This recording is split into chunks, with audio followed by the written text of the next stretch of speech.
Buenas tardes. Muchas gracias, hermano Kelvin. Parece raro, ¿no? Que no esté el coro. Creo que el próximo seminario el coro debería cantar todos los días, ¿no? ¿Sí? Vale, ya tienen deberes, hermanas del coro. Antes de empezar vamos a saludarnos unos a otros. Hola. Vale, a mí también me puedes saludar. Bienvenidos. Vale, ya estamos saludados y es un poquito tarde. Entonces vamos a pasar. Podríamos haber empezado a las 7, luego no sé qué se acabó tarde.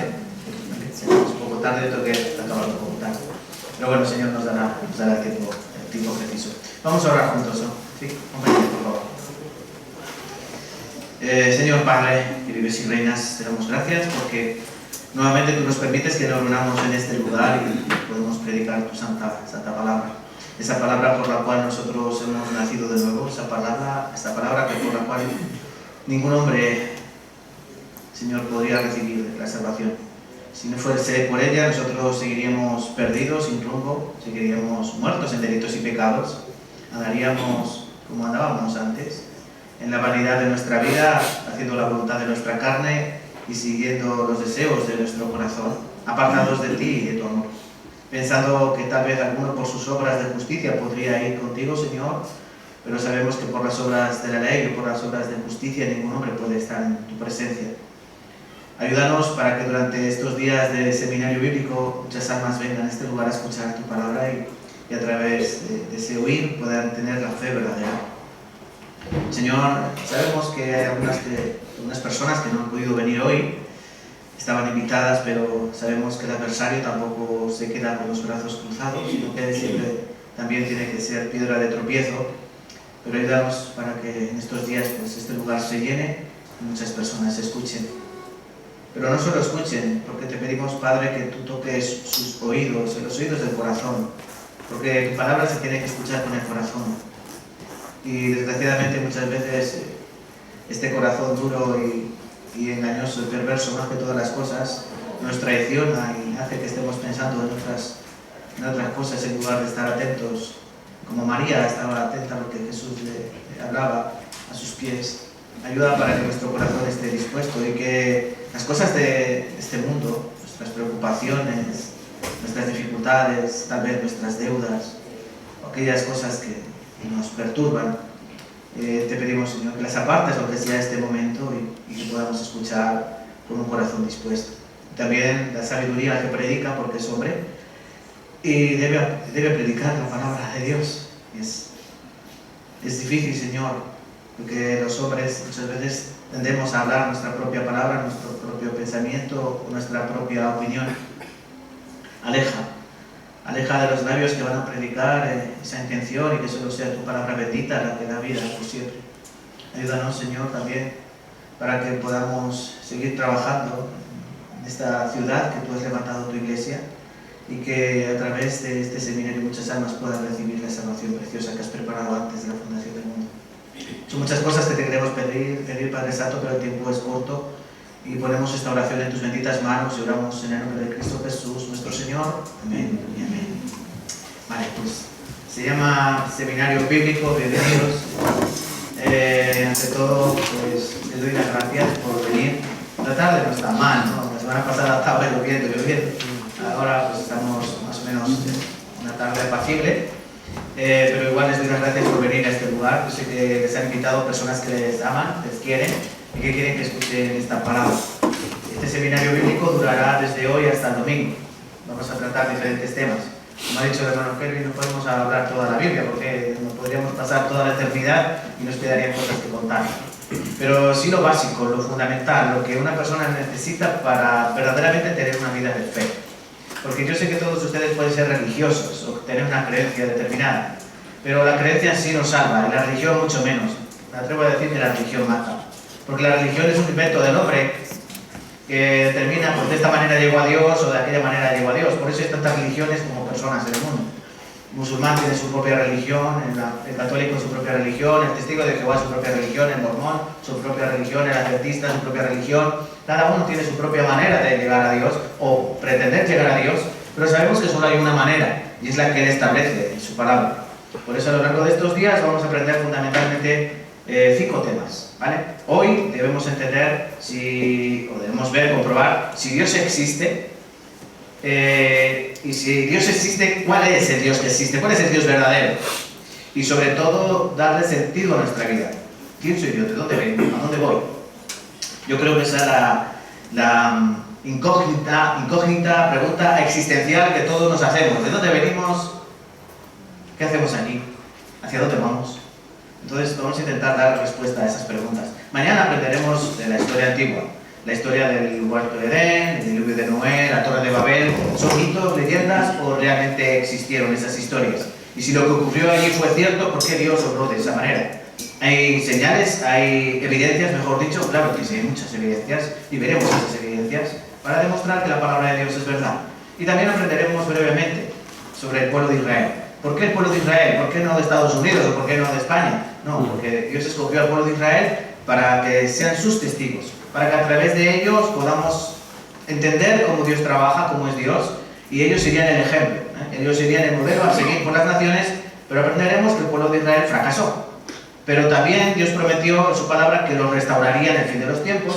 Por eso el pueblo de Israel, o la nación de Israel, hoy en día está, digamos, en el centro del mundo. Ellos gobiernan Estados Unidos y gobiernan y son un país poderoso. Eso quiere decir que estamos cerca de los últimos tiempos. Eso lo aprenderemos el segundo día. El tercer día aprenderemos las señales del fin del tiempo o del fin del mundo. No me gusta decir fin del mundo, porque sabemos que no será el fin del mundo así, ¿no? Como lo creemos, sino que será el fin de las cosas como las conocemos. Pero el Señor dijo que antes de su venida habría diferentes señales que deberíamos estar atentos para que no nos pille, como Él dijo en su palabra, como ladrón en la noche, porque el ladrón no te avisa, el Señor tampoco va a avisar de cuando Él venga, pero sí dijo unas pistas, unas señales para que estemos atentos, y esas señales se han cumplido todas. Entonces también aprenderemos eso el tercer día. Cuarto día, ¿cuál es el tema? Muy sencillo, el pecado que mora en mí. ¿Cómo soy yo delante de Dios? ¿Dios me ve bonito? ¿Dios me ve como, ay, pobrecito, es que son muy débiles o son necios? No, Dios me ve como un pecador. ¿Y Dios cómo me va a juzgar? Como un pecador. Entonces, la conclusión del cuarto día es que delante de Dios todos somos viles pecadores y que todos estamos bajo el juicio de Dios. Eso es el cuarto día, mala noticia, ¿no? Pero bueno, para eso está el quinto día, la buena noticia. El quinto día aprenderemos sobre el Evangelio. Romanos capítulo 1, versículo 16-17. No me avergüenzo del Evangelio porque es poder de Dios para salvación, para el judío primeramente, también para el griego, porque en el Evangelio la justicia de Dios se muestra por fe y para fe, como está escrito, más el justo por la fe. Y mira, aprenderemos qué significa esa palabra Evangelio y cómo poder librarme de esa justicia o de esa ira de Dios que está establecida para todos aquellos o que no creen en Él o que creen de mala manera en Él. Entonces yo creo que está claro, ¿no? Los temas son interesantes. No se piensen que la Biblia es un libro aburrido porque no tiene ningún dibujo. No, la Biblia es un libro súper interesante. El problema es que no lo leemos como hay que leer. Y las letras nos aturullan, ¿no? Tanta letra junta parece que nos marea. Hay muchas palabras que no entendemos, claro que sí. Pero para eso está el Espíritu de Dios que nos guía, para eso está la Iglesia, para eso hay pastores y predicadores que dan luz y que dan ayuda. Nosotros lo sabemos todo, ¿vale? Pero sí, por ejemplo, podemos entre todos llegar a la enseñanza que el Señor quiere manifestarnos, ¿vale? Entonces, dicho esto, pues abróchense los cinturones, que vamos a despegar y durante una hora y cuarto son míos. Tengan paciencia, ¿vale? Yo intentaré hacerlo breve y hacerlo ameno para que ninguno de nosotros se pierda. Vamos a abrir nuestras Biblias. Si tienen Biblia, por favor, Isaías capítulo 55, más o menos a la mitad de la Biblia. Para los que no tengan Biblia, se pueden sentar al lado de alguno de los hermanos de la iglesia o de alguna de las personas que sí traen Biblia. Y vamos a comenzar el tema de hoy en Isaías capítulo 55. Isaías 55.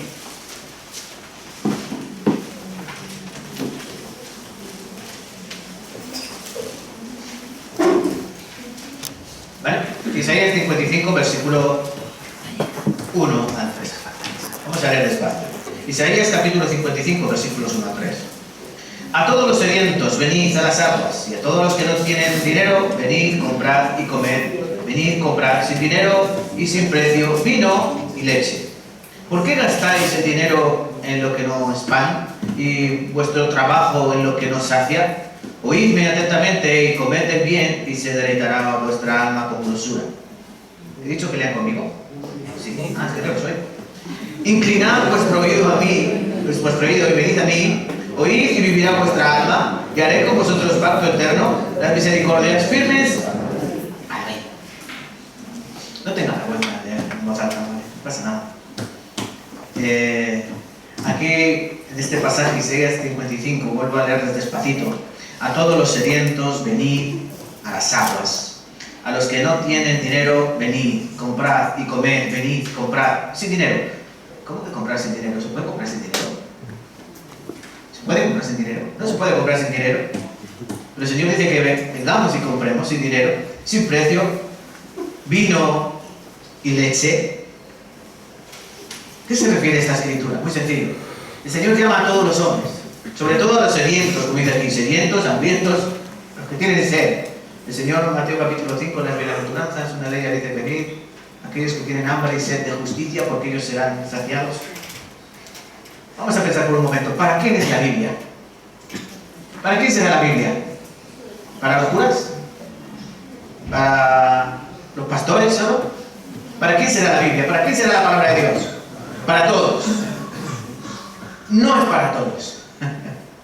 Dios la da para todos, pero ¿saben quién acepta la palabra que hay aquí escrita?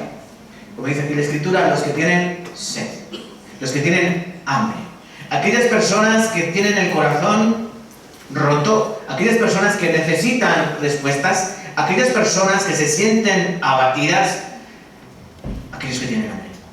Por eso el Señor quiere que durante un tiempo específico en esta tierra no vivamos cómodamente.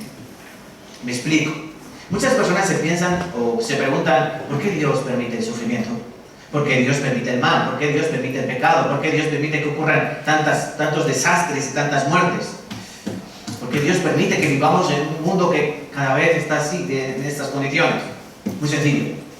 Si todo estuviese bien, si todo estuviese en orden, tranquilo, sin guerras, sin pleitos, si todos nosotros tuviésemos, ¿qué le voy a decir? Un palacete. Si todos nosotros tuviésemos un par de coches en la puerta de nuestro palacete, si todos nosotros estuviésemos casados, con los hombres con top model y las mujeres con top model también, ¿me coge la idea? Si tuviésemos de todo, ¿quién buscaría a Dios? Nadie buscaría a Dios. Por eso Dios permite el sufrimiento. ¿Saben para qué? Para que tengamos sed. ¿Sed de qué? Sed de justicia, sed de Dios, para que tengamos saciedad para nuestra alma tribulada. Por eso se suele buscar a Dios ¿cuándo? ¿Cuándo buscamos a Dios? Sean sinceros. Cuando nos vienen mal dadas, ¿no? Cuando hay problema económico, cuando hay problema matrimonial, cuando hay problema de salud, cuando hay problema de trabajo, cuando hay problema... ¿Y cuando no hay? Cuando no hay trabajo no se busca a Dios, ¿verdad? Yo antes de mi vida, sin Cristo, en mi vida, cuando no conocía la palabra de Dios, tenía mis temporadas de buscarle y no buscarle. ¿Cuándo fueron mis momentos en los que yo era más religioso? Momentos puntuales, cuando yo había tenido una mala experiencia en mi juventud. A lo mejor había peleado con mis padres y yo lloraba y necesitaba a Dios. Bueno, sabemos que los niños buscan de esa manera, ¿no? Desconsolados. Pero sobre todo cuando somos mayores, ¿cuándo buscamos a Dios? Cuando necesitamos de Él, claro que sí.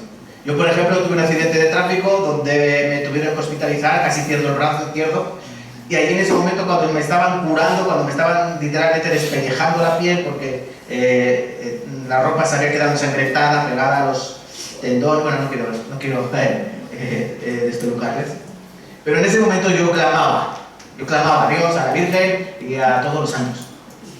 Y cada vez que venía una enfermera a hacerme las curas, me ponían, me acuerdo, un palo en la boca para el dolor, para morder, así igual que en las películas, y yo ahí también clamaba a Dios, ¿no? Es normal. Pero luego, ¿qué ocurre cuando estás bien? Se te olvida, ¿no? Te olvidas de Dios. La vida sigue girando. Pero luego te encuentras en situaciones malas, como también en otra ocasión me encontré en manos de ladrones, que secuestraron un autobús donde yo iba a punta de pistola y me encontré en calzoncillos en plena selva.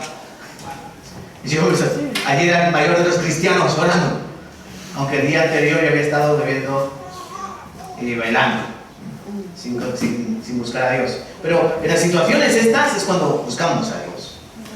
Bueno, pues Dios quiere que entendamos y que busquemos verdaderamente como Él anhela ser buscado. Mirad, San Juan capítulo 17.3, perdón. San Juan 17.3, vamos a leer juntos este versículo. Voy a poner muchos en la pantalla para ganar tiempo, ¿vale? Vamos a leer juntos. Y esta es la vida eterna, que te conozcan a ti, el único Dios verdadero, y a Jesucristo a quien has enviado. Bueno, Dios nos ha dicho en Isaías 55 que vengamos a Él a comprar sin dinero. No tenemos que traer dinero, simplemente tenemos que traer una cosa muy importante que me he dicho, versículo 3, inclinad vuestro oído y venid a mí, oíd y vivirá vuestra alma. Y haré con vosotros pacto eterno, las misericordias firmes a David. Miren, solo les pido una cosa, que tengan oído, que lo tengan inclinado. ¿Sí me ha entendido? ¿Se me ha entendido, no? Dios nos pide que tengamos oído inclinado. Inclinad vuestro oído y venid a mí. Oíd y vivirá vuestra alma. Dios nos pide esto. ¿Quieres comprar sin dinero? Sí. ¿Vino o leche? Sí. Eso es la salvación. Inclina el oído. San Juan 17.3, esta es la vida eterna, que te conozcan a ti, el único Dios verdadero, y a Jesucristo a quien has enviado. Este es el propósito del seminario bíblico. Conocer a Dios y conocer a Cristo. Todos, o la mayoría de aquí, creen en Dios, seguro. Pero bueno, Santiago capítulo 2 dice, y los demonios creen y tiemblan. El diablo no es ateo. El diablo no es ateo, el diablo cree en Dios, sabe de la existencia de Dios. El diablo antes era un ángel, un querubín protector. Isaías capítulo 14, Ezequiel capítulo 28 nos habla de cómo comenzó su existencia el diablo, siendo un ángel que estaba en presencia de Dios, pero que se halló en el orgullo y fue desterrado del cielo.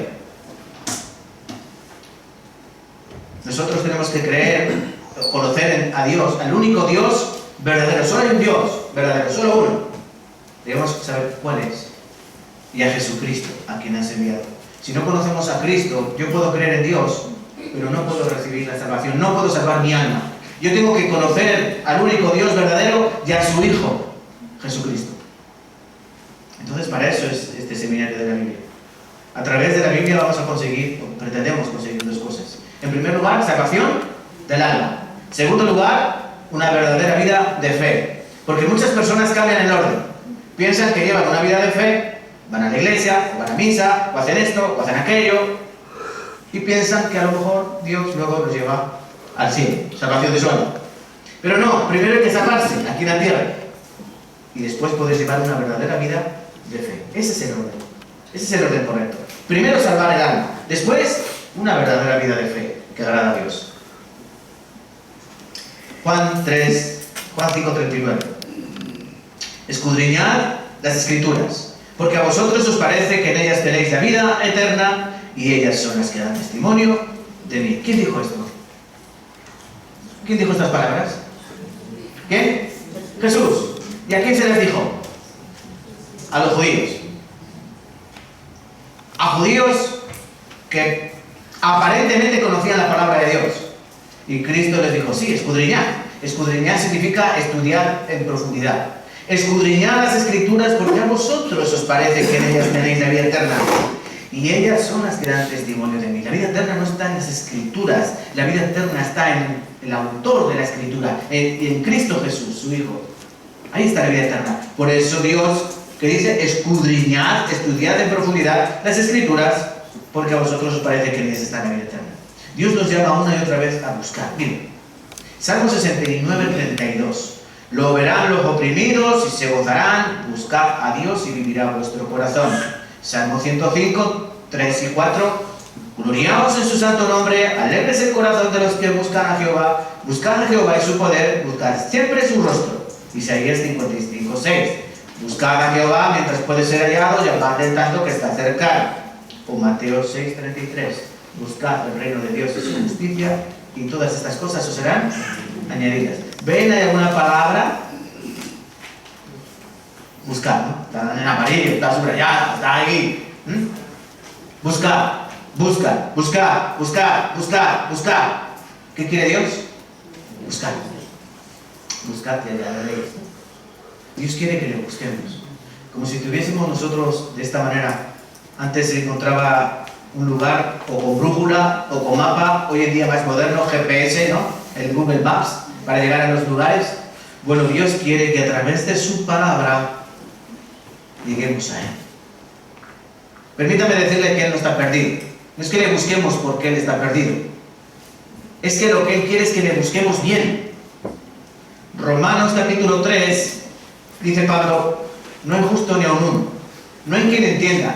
No hay quien busque a Dios. No hay quien haga lo bueno. No hay ni siquiera uno.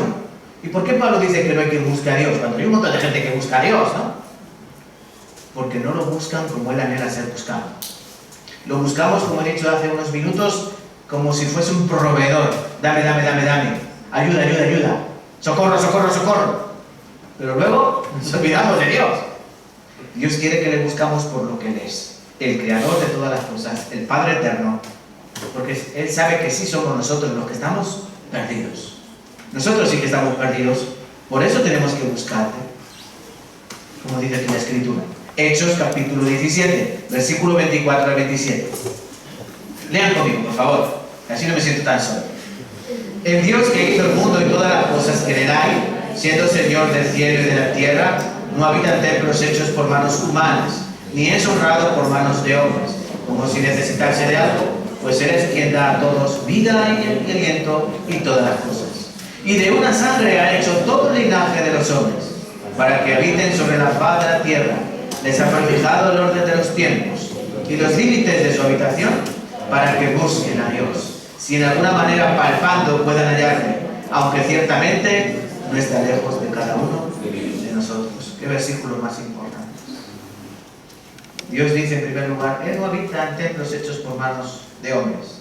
Tú puedes ir a la Catedral de Cuenca, puedes ir a la Catedral de Toledo, puedes ir a la Catedral de Sevilla, de Segovia, todas las ciudades grandes tienen grandes catedrales, pero Dios no vive allí. Dice que Dios no vive en templos hechos por manos humanas, como si necesitase de ellos. La Escritura dice que Dios utiliza la tierra como estrado de sus pies. Él no puede vivir dentro de templos, Él no puede vivir dentro de casas hechas por manos humanas, porque Él lo llena todo en todo. Él es quien da a todos vida y aliento y todas las cosas. Dios nos ha dado todas las cosas, ¿sí o no? ¿Dios ha permitido que hoy luzca el sol? ¿Sí? ¿Dios ha permitido que tú estés aquí con vida? Sí. ¿Dios te ha dado la comida? Sí. Dios te da hasta el aliento, que tú respires, el oxígeno. De una sangre ha hecho el linaje de todos los hombres. Miren, no hay diferentes tipos de sangre entre los hombres, solo hay sangre humana. Ha hecho solo el linaje de los hombres. Y ha prefijado el orden de los tiempos. Esto también es importante. Dios ha establecido un orden en la historia de la humanidad, de manera que Él va obrando diferentes épocas de diferentes maneras. Eso lo aprenderemos durante estos días. Hay diferentes épocas donde Dios con diferentes hombres ha tratado y ha ido dando su palabra hasta nuestros días. Y luego dice que también les ha prefijado los límites de su habitación. Miren, aunque el hombre quiera llegar a Marte, ¿podemos vivir en Marte? Aunque el hombre quiera ir a la Luna, ¿podemos vivir en la Luna? No, es una quimera, es una locura, es una tontería intentar llevar vida a Marte cuando la vida que tenemos aquí es plena. No sé por qué se gastan miles de millones de dólares o de euros en intentar llevar ahí cosas que por naturaleza no están allí. Dios les dice que les ha puesto límites en la habitación para que no salgamos de este planeta, para que busquen a Dios. Y dice, aunque sea palpando, ¿no? Dios, Dios, Dios. Pero termina este versículo diciendo, 27, no está lejos de cada uno de nosotros. Miren, Dios no es un Dios lejano. Dios es un Dios cercano. Dios es un Dios personal. Esa es la diferencia entre el cristianismo verdadero y el resto de religiones. Las religiones normalmente te dicen, haz esto y tal vez Dios. Si tú haces así, así, así, así, y a lo mejor Dios te ayuda o te bendice. Pero ¿saben qué dice el cristianismo verdadero? Dios quiere tener conmigo no una religión, una relación. Porque si saben lo que significa la palabra religión, del latín religare o religare, es decir, volver a unir, religare, es una manera de los hombres de llegar a Dios. Por eso no funciona. Por eso las religiones es como disparar con pólvora mojada. No sirven para nada, absolutamente para nada. El cristianismo verdadero enseña que Dios quiere una relación personal. Que te conozcan a ti, el único Dios verdadero. Dios quiere que le conozcamos. ¿Qué significa conocer? Malinterpretamos ese verbo, conocer. En la Biblia ese verbo es muy importante. ¿Saben a qué se refiere cuando dice conocer? Una relación sexual, una relación íntima. Por ejemplo, dice que Adán conoció a su mujer y tuvieron un hijo. ¿Qué pasa? ¿Que Adán no la conocía? Sí, la conocía. Pero el verbo se refiere a una relación íntima. También en Mateo capítulo 1 dice que después de que María dio a luz a su hijo Jesús, dice que José conoció a María y tuvieron más hijos, ¿no? Sí. El verbo conocer significa una relación íntima. Dios quiere tener una relación estrecha. Que te conozcan a ti. ¿Ustedes me conocen? ¿Me conocen? Unos un poco, otros más. Pero si, por ejemplo, alguien que me conozca un poco. Bien, tú me conoces, ¿no? Vamos a ver. ¿Me prestas 1000 euros? ¿Eh? Puede ser. Si me conocieses bien, no me los prestarías.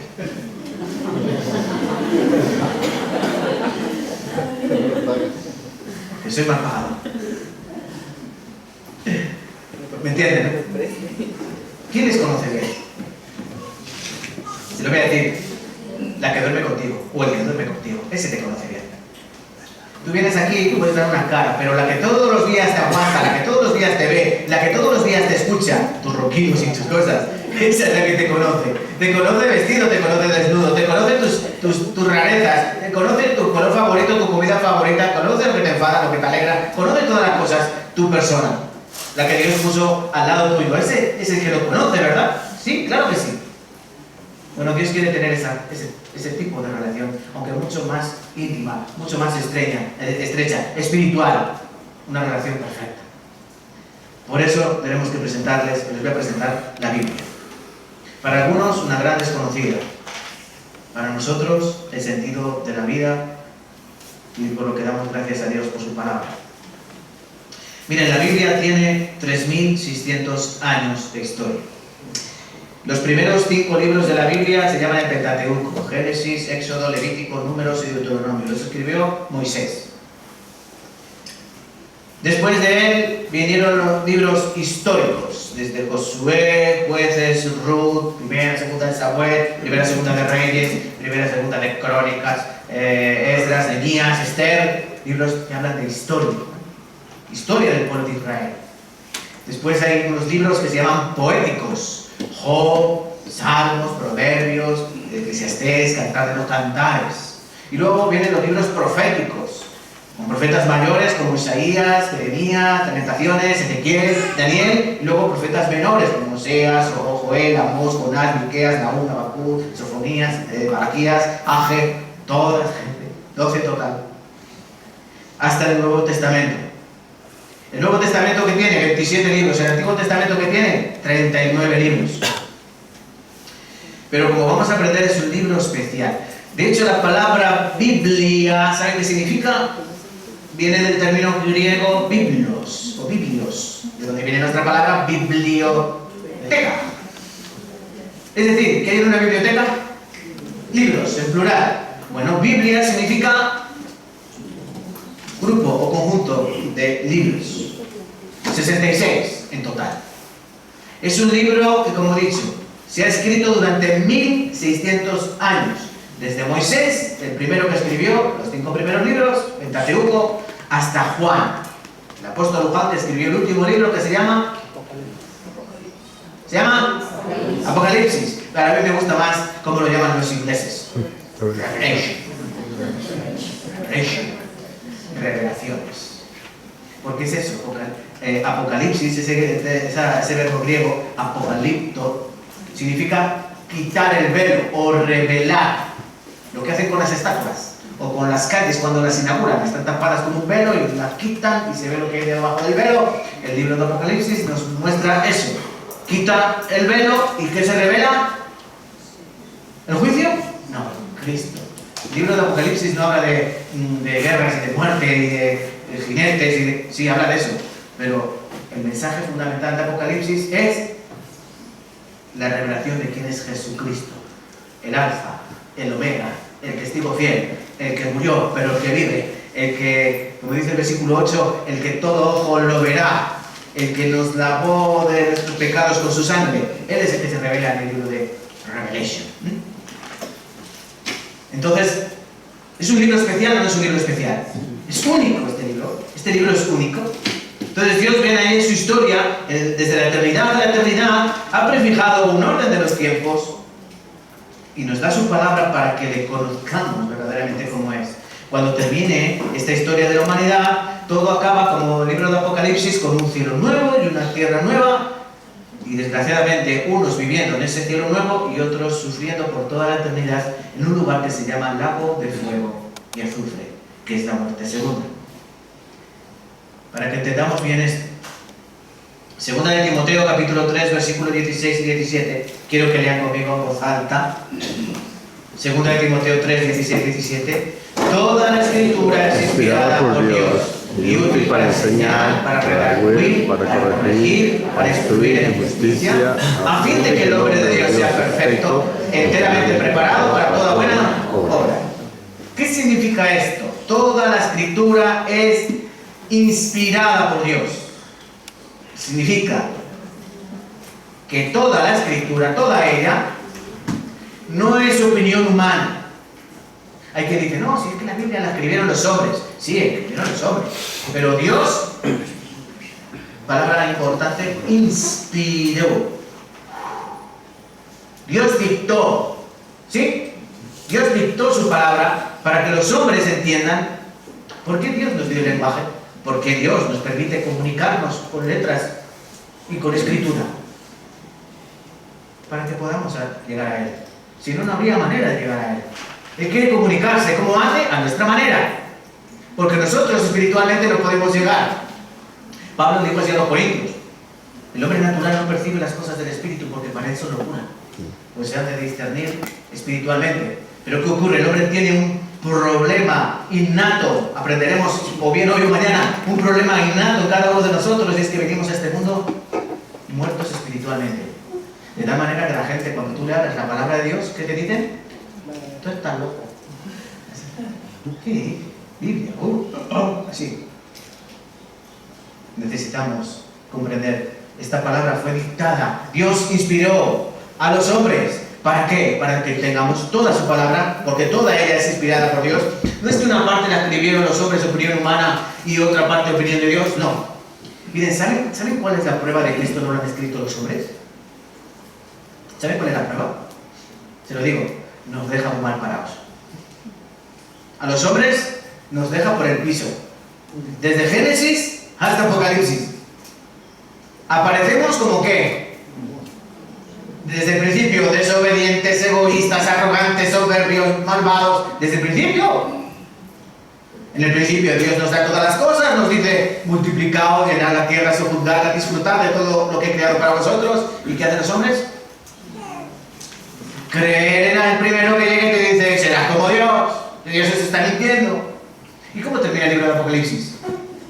Cuando uno lee todas las plagas que vendrán a esta tierra, cuando un meteorito caerá y un tercio del mar se contaminará, el agua potable se contaminará, los árboles se quemarán, habrá 2.000 millones de muertos en una hora.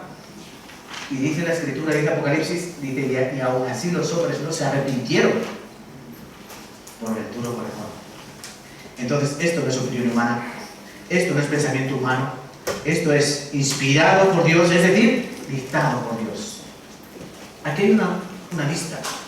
Libros de la Biblia escritos y los oficios de los escritores. Ahí tienen desde príncipes, profetas, escribas, maestros, oficiales, reyes, pastores, ¿qué más? Sacerdotes. Eso en el Antiguo Testamento. En el Nuevo Testamento, pescadores, tienes al publicano, tienes fariseo como era Pablo, pastor, pescador. Miren, Dios utilizó hombres comunes y corrientes, hombres que algunos eran sabios como Lucas, que era médico, otros que eran pastores de ovejas, sin estudios, sin cultura, pescadores que prácticamente a lo mejor no sabían escribir, sabían leer o sabían muy poco, hombres toscos de trabajo, y algunos decían, ¿listos de dónde ha sacado esta sabiduría? Pero Dios utiliza seres no sabios, sino seres como tú y como yo, normales, para que su palabra llegue a nosotros. Aquí los tienes, todos ellos, un total de 40 autores, todos ellos judíos, hebreos. La Biblia se escribió en 3 idiomas diferentes: en hebreo, en arameo y en griego. Antiguo Testamento, hebreo. Algunas pequeñas partes en arameo. Y el Nuevo Testamento, en griego. Y una cosa que les voy a decir, si yo actualmente digo la palabra hebreo o la palabra griega, no se piense que yo conozco el hebreo y el griego, ¿vale? No tengo ni idea. un poco lo más fundamental, ¿vale? Para que no se piense que yo soy sabio, que conozco todo a la perfección. Pero es lo básico que debemos conocer nosotros. Miren, la Escritura, la palabra de Dios ya ha llegado a todos los idiomas en el mundo. Un total de 7.230 millones de personas tienen acceso a la Biblia. La Biblia se ha traducido en multitud de idiomas.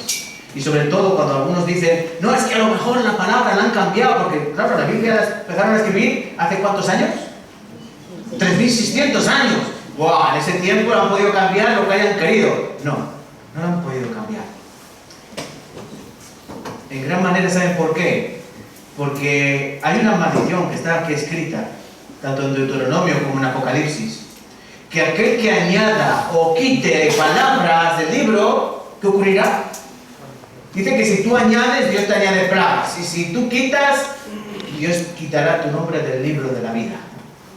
Por eso las personas que se encargaban de hacer copias de las Escrituras, antes no era en papel, antes era en pergamino. Bueno, primero en papiro, luego en pergamino, que son pieles de ovejas y de terneros. Cuando eso se estropeaba había que sacar una copia, ¿no? Los copistas, o escribas, que también se les llama, los escribientes, ¿saben qué tenían que hacer? Copiar letra por letra, punto por punto. No se podían comer nada, o puedo decir, esta frase la resumo. No podían resumir. No podían hacer un esquema. No, tenían que copiar letra por letra, palabra por palabra, por el temor a Dios. Por eso esta palabra ha llegado a nosotros tal cual Dios quiere. Y sobre todo, ocurrió en el año 1946, al norte del Mar Muerto, Qumran. Ahí hay unas cuevas. En 1946, un pastorcillo iba por ahí buscando un corderete que se le había escapado. Pensaba que estaba dentro de una cueva y él tiró una piedra dentro de la cueva por si acaso hubiese alguna serpiente, que saliese la serpiente y no le mordiese. Para que su sorpresa, que oyó como se rompía algo, se rompía como un cántaro, como algo de barro. Cuando entró, se encontró eso mismo, unos manuscritos que estaban metidos en recipientes de barro muy antiguos. ¿De qué época? De la época de Cristo, antes de que el Imperio Romano destruyese Jerusalén. Algunos dicen que fueron la secta llamada los esenios, que por miedo a que fuesen destruidos los pergaminos, los llevaron a las cuevas y los escondieron. Esos pergaminos tienen una antigüedad de 250 años antes de Cristo. Donde, por ejemplo, está el libro de Isaías completito, letra por letra, coma por coma, tilde por tilde, igualito, Isaías.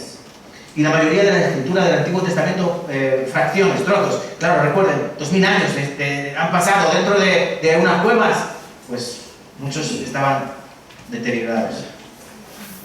Pero Dios permitió que fue en nuestra época, en 1946, hasta 1957, han estado estudiando esos pergaminos.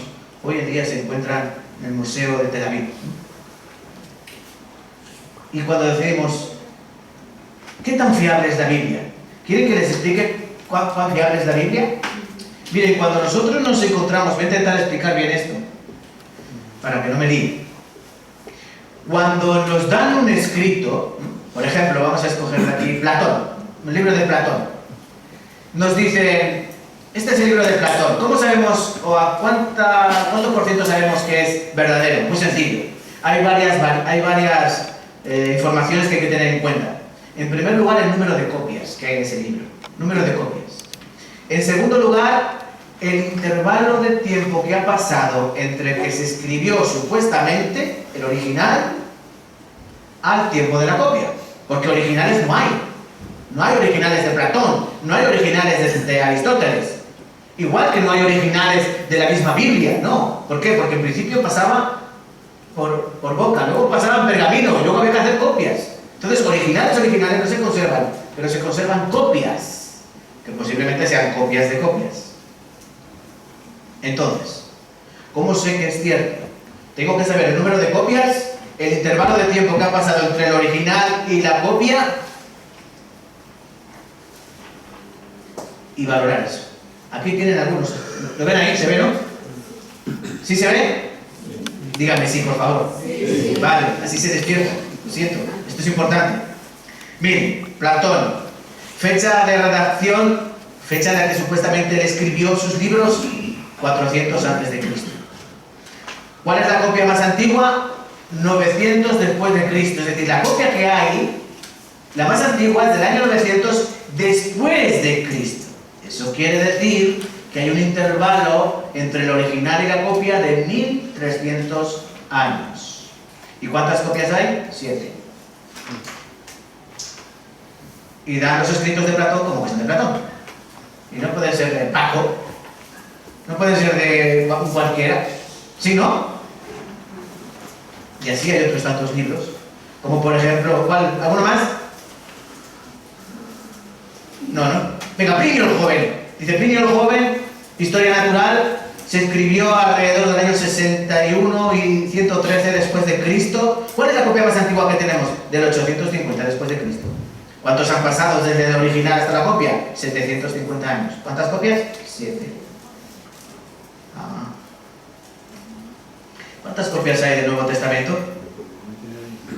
5.366.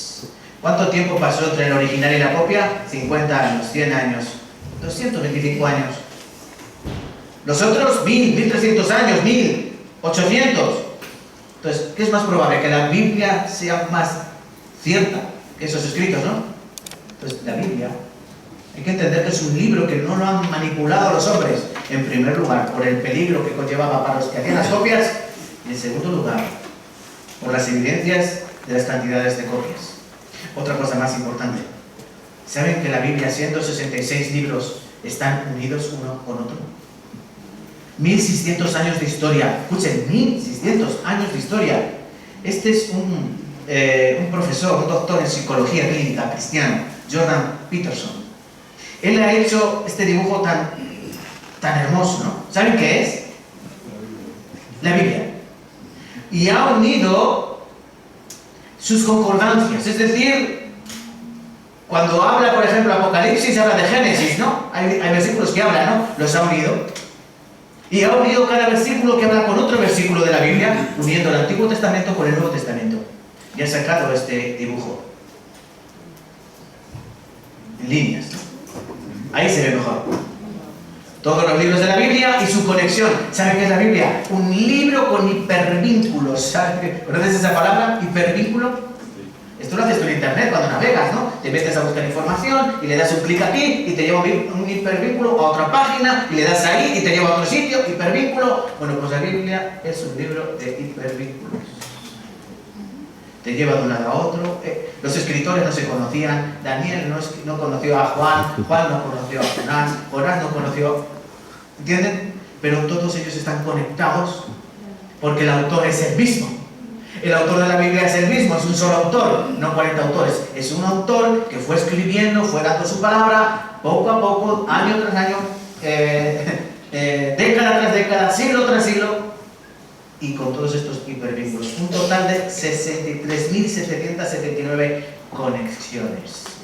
Se lo vuelvo a repetir. 63.779 conexiones en la Biblia de un lugar a otro. ¿Qué es aburrido? ¿Sí? Por cierto, ¿saben cuántas Biblias se han vendido? ¿Cuál es el libro más vendido? Este. 2.500 millones de copias, dice, y 6.000 millones de Biblias vendidas. traducida completamente a 438 idiomas, completa. El siguiente libro en ventas es Citas del presidente Mao Zedong, el chino. Claro, si los chinos son 1.200 millones, vaya, no, que compren el libro, imagínense, qué morro, ¿no? Ya llevan ventaja. Bueno, aún así la Biblia gana por goleada. 6.000 millones de Biblias vendidas en todo el mundo. Podríamos decir que casi una persona del planeta tiene una Biblia, aunque luego verdaderamente no es así. ¿Saben por qué? Yo tengo como 4. Pero bueno. Después viene Harry Potter, 400 millones. El Señor de los Anillos, 103 millones. Y ahí El Alquimista, 65 millones. Aquí creo que se ha colado uno muy importante. Don Quijote de la Mancha. También tiene que estar por ahí. Pero aparte, hay que decir una cosa. La Biblia, miren, resumiendo esto, ¿no? La Biblia es un libro hermoso. 66 libros. Un solo autor. 40 hombres que Dios utilizó inspirados, es decir, Dios iba dictando, escribe. Su espíritu les iba guiando a lo que ellos tenían que escribir. 1600 años de historia. Hace 3600 años, 3500 años que se empezó a escribir. Pero ¿saben qué es lo más importante de este libro? Que cambia la vida. Miren, las personas es muy difícil que cambiamos. ¿Ustedes han cambiado? Su personalidad ha cambiado. Normalmente la personalidad no cambia.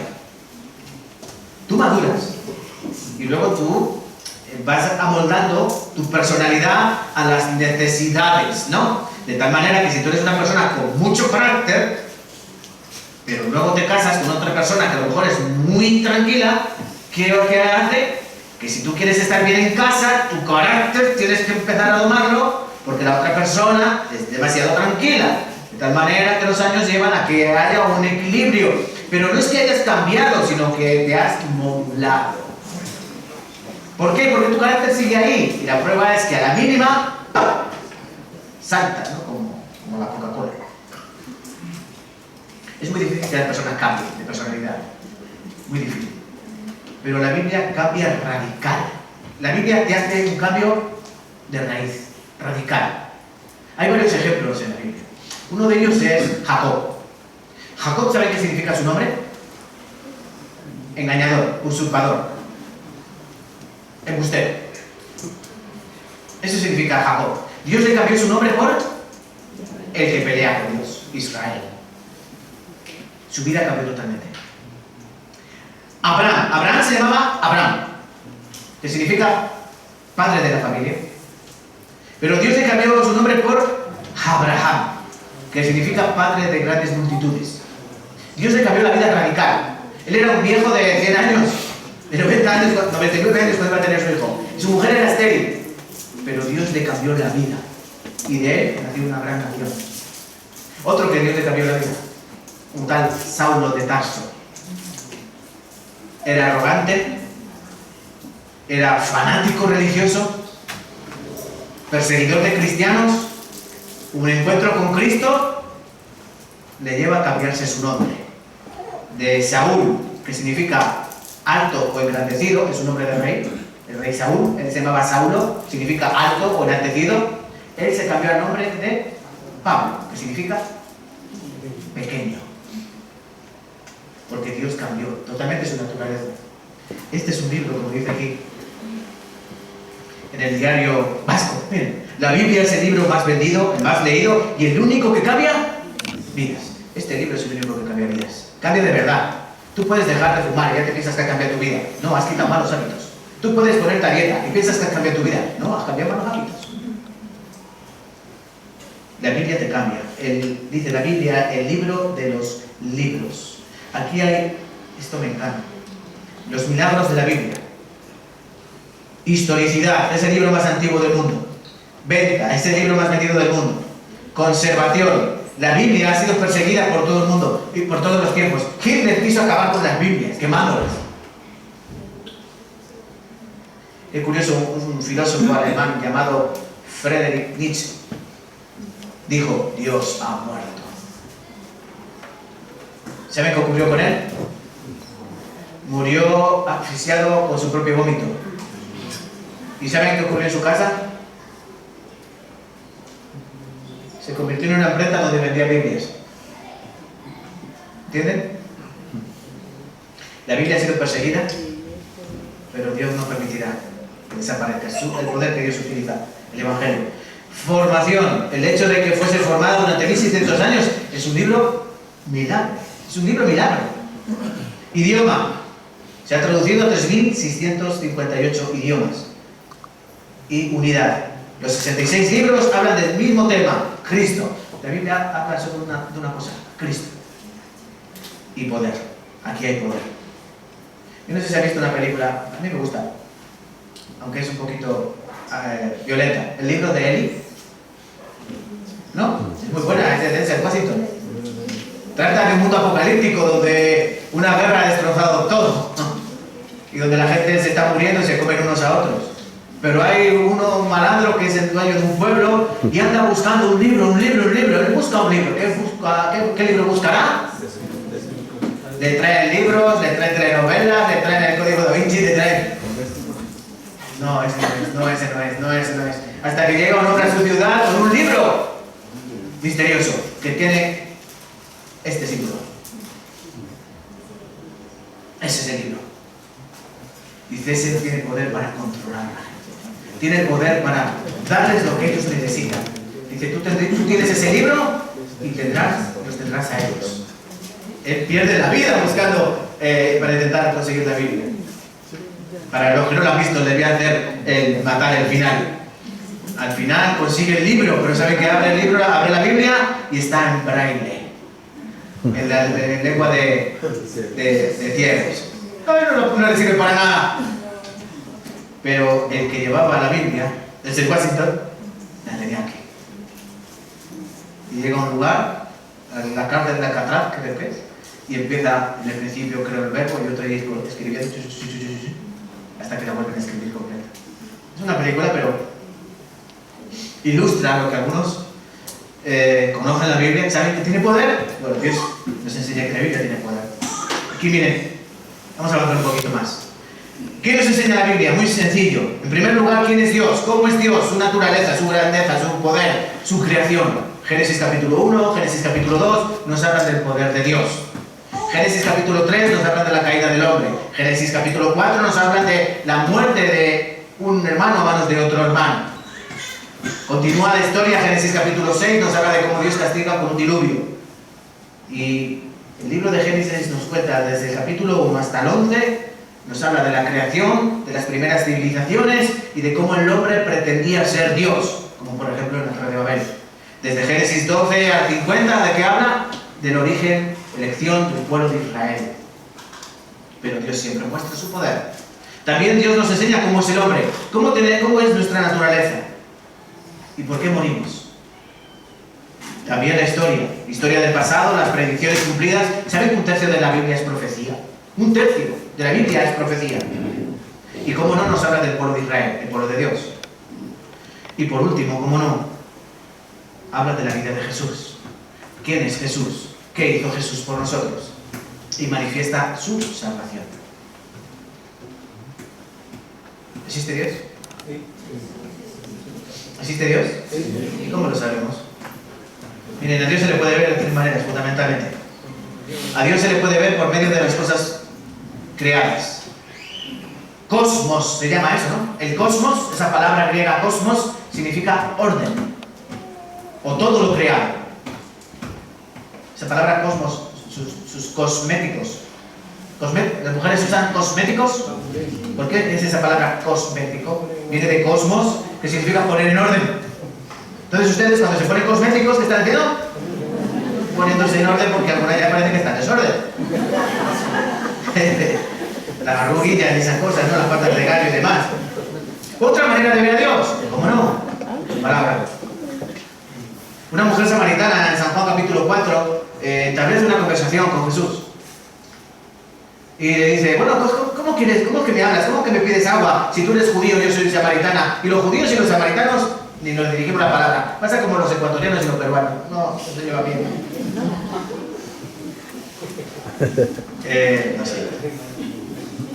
Dice, si tú supieras quién te habla, y me preguntarías, ¿me darías agua? Porque, ¿sabes qué? Yo tengo un agua mejor que esa agua. Yo tengo un agua que el que la beba jamás tendrá sed. Y la mujer dice, yo quiero de esa. Yo quiero de esa agua. Y empieza una conversación espiritual. La mujer dice, a nosotros nos han enseñado que debemos orar aquí, en su monte, en el Gerizim. Y vosotros en vuestro monte, allí, en el monte, ¿qué monte? ¿Cómo se llama? Moria. Donde estaba el templo, el monte Moria, ¿no? Donde Abraham casi acaba con la vida de su hijo. Y Jesús dice, mira, ni aquel monte ni en otro monte. ¿Por qué? Porque Dios es espíritu. Y al Señor, a Dios hay que adorarle en espíritu y en verdad. Y Él busca verdaderos adoradores. Porque como Él es espíritu, San Juan es 4:24, ¿no? Hay que adorarle en espíritu, no en un lugar o en otro lugar, no importa el lugar, condición de tu corazón. Entonces, Dios dice, hay que conocerle en espíritu, hay que conocerle verdaderamente, porque Dios es espíritu, no se le puede ver con los ojos. Entonces, Él nos deja su palabra para que le conozcamos. Otra manera de conocer a Dios, su Hijo, Jesucristo. Felipe le dice, Maestro, muéstranos al Padre. ¿Sabe qué le dice el Señor? Pues Felipe, tanto tiempo con vosotros y me dicen que te muestre el Padre. Si que me vea, diga el Padre. ¿No les pasa a ustedes esto? ¿Con un hijo, con una hija? Que son clavaditos al Padre. Y cuando lo ven, dicen, madre mía, son una fotocopia. Miniatura, pero fotocopia. Igual que eso es lo físico, en lo personal, espiritual, en el carácter, el que veía a Cristo podía reconocer a Dios, podía ver a Dios. ¿Por qué los judíos no lo reconocieron? Porque su corazón era necio. El Señor les dijo, bien digo de vosotros el profeta, este pueblo de labios me honra, pero su corazón está lejos de mí. Ellos tenían sus ojos cegados. No vieron al autor de la vida. Pero Cristo dijo, el que me ve a mí, ve al Padre, porque yo y el Padre somos uno. Entonces, vamos a ver. A Dios, en primer lugar, las cosas creadas nos dicen que Dios existe. Job, capítulo 12, versículo 7 al 9. Esto para los amigos que tengas que dicen que no creen en Dios o que piensen que todo viene de la evolución, del Big Bang y que nos bajamos del mono, o sea, nos bajamos del árbol porque venimos del mono. Bueno, pues enséñales esto. Job dice, en efecto, ¿qué? Dios existe. Pregunta a las bestias, ellas te lo enseñarán. A las aves de los cielos, ellas te lo mostrarán. Háblale a la tierra y ella te enseñará. Los peces del mar te lo declararán también. ¿Qué cosa de todas estas no entiende que la mano de Jehová la hizo? Miren, los animales perfectamente reconocen que fueron creados por Dios. ¿Ustedes qué piensan que ocurrió en el diluvio de Noé? Que Noé fue buscando por ahí a los animales poniéndoles trampas para cazarlos y traerlos y meterlos en arca. Empujando al elefante, venga, mete el trasero, venga. ¿Se imaginan a Noé así? Yendo a África por un elefante africano. Y yendo... No. Los animales vinieron solitos. Parejas de animales vinieron solitos. ¿Y quién les mandó? Dios. Porque ellos saben quién manda. En cambio los hombres somos necios. Dice, todas estas cosas han de la mano de Jehová así.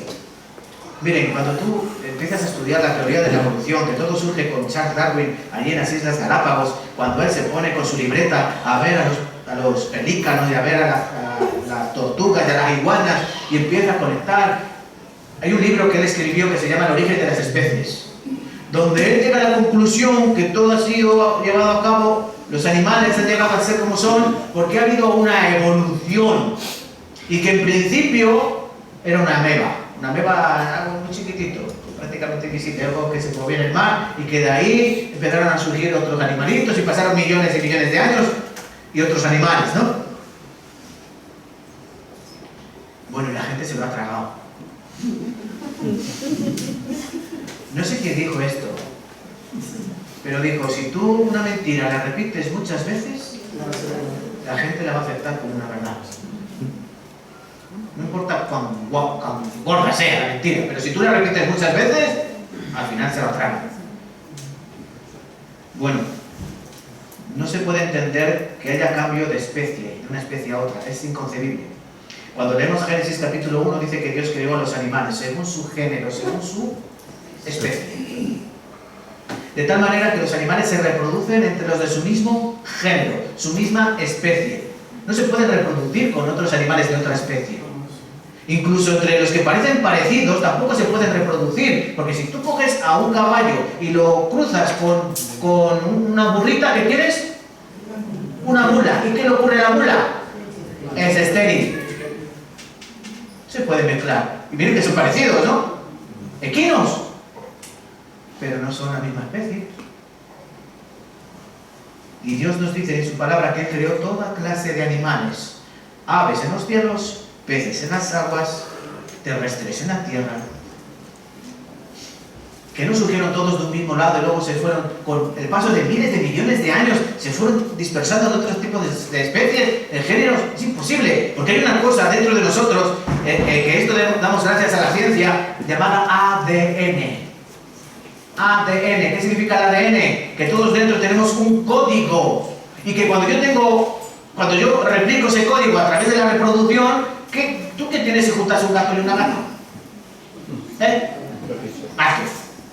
¿Y si dentro de 1000 años tú juntas un gato y una gata? Gato. ¿Y si dentro de 1.000.000 de años tú juntas un gato y una gata? Perro. Gato. Entonces es imposible, es inviable, es insostenible. Por eso le llaman la teoría de la evolución. Ese libro de Charles Darwin está lleno de y si, tal vez, a lo mejor. Una teoría sabe que no es algo cierto. Es un pensamiento, es una hipótesis. No es una ley. Hay diferencia entre ley y teoría. Hay una ley llamada ley de la gravedad. Que si yo tiro esto, ¿qué pasa? Se cae. Y si yo lo tiro 2 veces, se cae 2 veces. Y si lo tiro 1.000.000 de veces, es una ley. Siempre se cumple. Pero una teoría no se puede demostrar porque lo primero, no ha habido nadie ahí. Pero Dios nos dice que creó todos los animales diferentes. Pregunta a las bestias. Miren, aquí tengo unas bestias. Unas bestias y unas bellas. Miren, ¿se ve? Es un camaleón. Que como decía King África, cambia de color según la ocasión. ¿Sí? Él, a ver si se ve bien, llega el plátano. ¡Oh! ¡Magia! Fresas. ¡Oh! Cambia. ¡Oh! Un trapo azul. También cambia de color, ¿no? ¡Oh! Ese será lo peor, el azul. Pero se nota, ¿no? Cambia de color. ¿Y cómo el camaleón cambia de color? Que dijo un buen día, voy a cambiar de color. ¿Ustedes pueden cambiar de color? O con el paso de los años y de los milenios, primero supo cambiar de un color al amarillo y luego al verde y luego... Es algo que lleva a él innato. Él no tiene poder para cambiar. O para decir, voy a cambiar, a ver si me cambio fucsia. No, él lo tiene innato, es su naturaleza. Ahí hay una rana, pero la rana se va a comer a un escarabajo bombardero. No sé si lo has visto ese escarabajo. Es un escarabajo que por el trasero echa un líquido a 100 grados centígrados. ¿Y qué pasa? ¿Que tiene dentro de la barriga una olla express? No. Simplemente tiene 2 sustancias dentro de su organismo que cuando las mezclan... ¿Han visto? Se llama escarabajo bombardero, porque bombardea. Y luego tenemos las cabritas. Las cabras están en los apriscos, en los bordes de los precipicios. Eso es una presa. Pero ella va como Pedro por su casa, no que va como tú cuando vas bajando la escalera, que vas haciendo malabares. No, miren dónde están. De hecho, la palabra dice que las cabras están para esos lugares, para los desfiladeros. Ella va andando tranquilamente por ahí y dice: estas son las bestias. ¿Quién les ha enseñado eso? Ellas lo tienen dentro. Ellas. Dios las creó así, con esa naturaleza, según su género, según su especie. Dios también creó a las aves de los cielos. Miren, el colibrí es un ave impresionante. El colibrí puede llegar a mover las alas 60, 70 veces por segundo. Vamos a hacer un experimento. Vamos a mover todas las alas aquí a ver cuántas veces por segundo. Sin que se nos descoyunte el hombro. ¿Se imaginan? Él puede mover las alas 60, 70, incluso en ocasiones hasta 80 veces en un segundo. ¿Te imaginas un segundo? ¿Saben por qué puede hacer eso? su corazón llega a latir 1200 pulsaciones por minuto. 1200. ¿Tú te imaginas ese corazón? Y luego aparte tiene una lengua que llega a lo más profundo de la flor. Y vuelve a secar. Y saben que está volando y no se mueve. Solo mueve las alas, pero el cuerpo está quieto para poder meter la lengua dentro de la flor, porque las florecillas son pequeñitas. Imagínate tú cuando quieres enhebrar el hilo, la aguja, estás volando 80, 90 veces aletea por segundo y mete su lengua a sacar néctar. El otro es el halcón, peregrino. Alcanza una velocidad de 390 kilómetros por hora. ¿Cómo puede? ¿Tú te acuerdas cuando ibas de viaje a 120 con el coche de tu padre y sacabas la cabeza para meter ella así? ¿Te gustaba? Yo lo hacía. En un Renault 4 que tenía mi padre, iba a 80, 90 por hora y tú sacabas la cabeza 80. Imagínate a 390 kilómetros por hora. Y él ve perfectamente. Él coge, hay una imagen en un vídeo, no se lo he descargado. Está un pato tan tranquilo y pasa el halcón y le arranca la cabeza. Y el pato sigue así, moviendo las patas. Ni se ha enterado que le han arrancado la cabeza.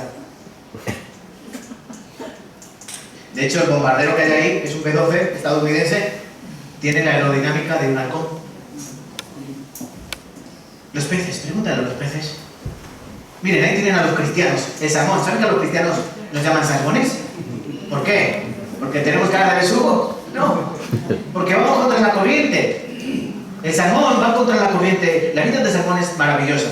Él nace en un río, en lo alto del río, y va bajando con la corriente. Qué bien, qué plácido, ¿no? Llega hasta el mar y se pasa por el mar 3 o 4 años y miren que el mar es grande, ¿eh? El mar es grande.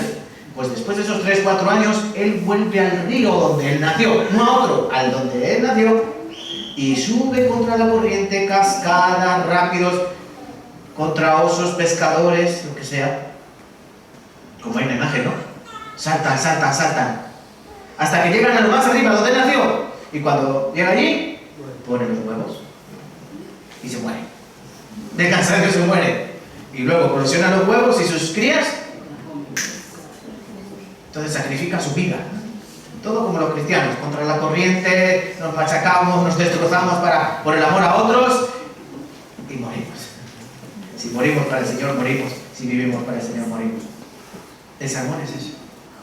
¿Dios le enseñó? ¿O él quiere así? ¿O Dios le enseñó? ¿Dios le dijo cómo tenía que ser? ¿Has visto el pez este con una linterna? ¿Sabes por qué lleva esa luz ahí? Porque tiene pilas. No tiene pila. Da luz. El pez globo es un pececito que cuando viene el enemigo, ¿qué hace? Se hincha, ¿no? Eso lo lleva innato. Y aquí tenemos un caballito de mar. ¿Quién tiene los hijos en esta especie? ¿Eh? El macho. Ah, ustedes son muy listos, ¿eh? Puede tener hasta 2000 caballitos el macho, o sea que para. ¿Eh? Empieza a soltar el plum, plum, plum. ¿Sí, no?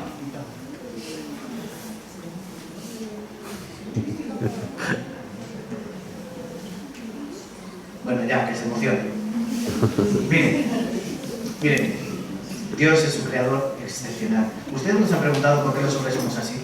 Somos creativos, ¿no? Hay gente que puede hacer una melodía increíble, que te pone los pelos como escarpias.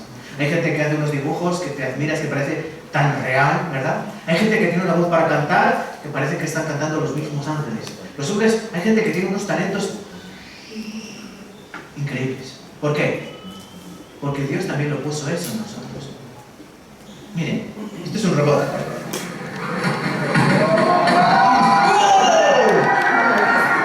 ¡Toma ya, una voltereta!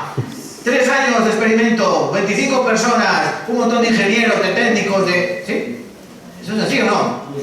¿Para qué ese cacharro de la voltereta? Por cierto, se la retumba esto. Un montón de años de experimentos, de trabajo, de... ¿Sí o no? ¿Sí? Para hacer un robot, tú no puedes hacer un robot con cuatro chatarras, ¿no? Pero miren lo que Dios creó. Tiene 9 años.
me gustaría verlos a ustedes ahí dando volteretas.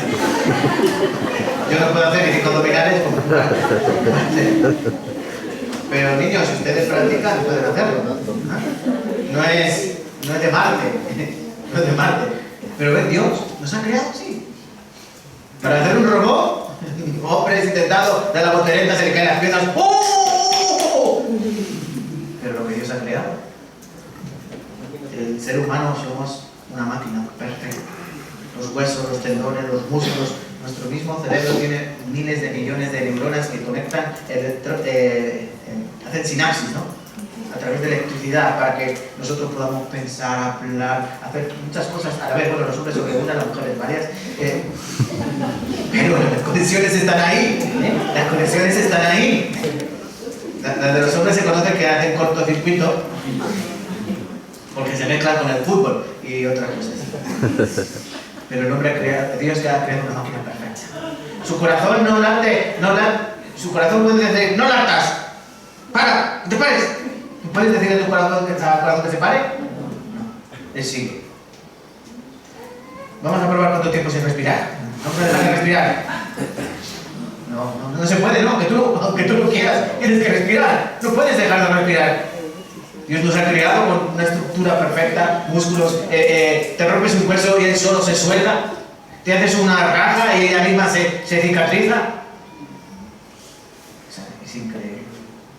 Hebreos 3:4, porque toda casa es hecha por alguno. Las casas son hechas por los hombres, pero el que hizo todas las cosas es Dios. Pero que Dios también dice, pregúntale a la tierra, ¿no? Pregúntale a las aves, a las bestias, a los peces, ellas te lo mostrarán. Pregúntale a la tierra, ¿qué le pregunto yo a la tierra? La tierra, ¿dónde estamos viviendo nuestra casa? Imagínense si la tierra estuviese un poquito más cerca del sol, como por ejemplo Venus, 400 grados centígrados. 400 grados centígrados, asados. Si estamos un poco más lejos, como Marte, 200 grados. Menos 200 grados. De frío, helados, congelados. Y solo hace falta una pequeña variación. Entonces la Tierra está donde tiene que estar. Un poquito más cerca, nos quemamos. Un poquito más lejos, cubito de oro.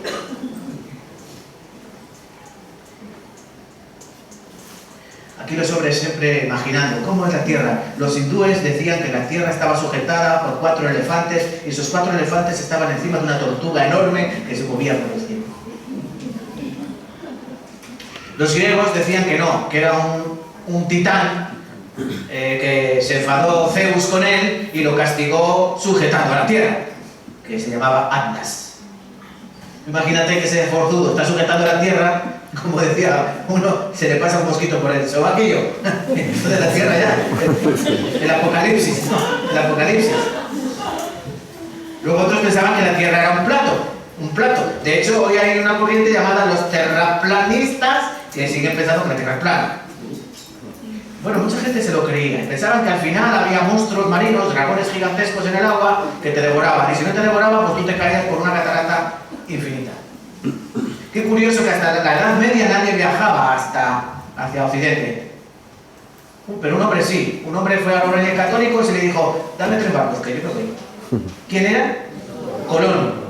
¿Y por qué Colón se fue para Occidente, para donde nadie iba? Porque todos para llegar a las Indias, a la India, ¿qué hacían? Bordear África, ¿sí? Bordeaban toda África y luego cogían el mar Índico y llegaban a la India para traer las especias.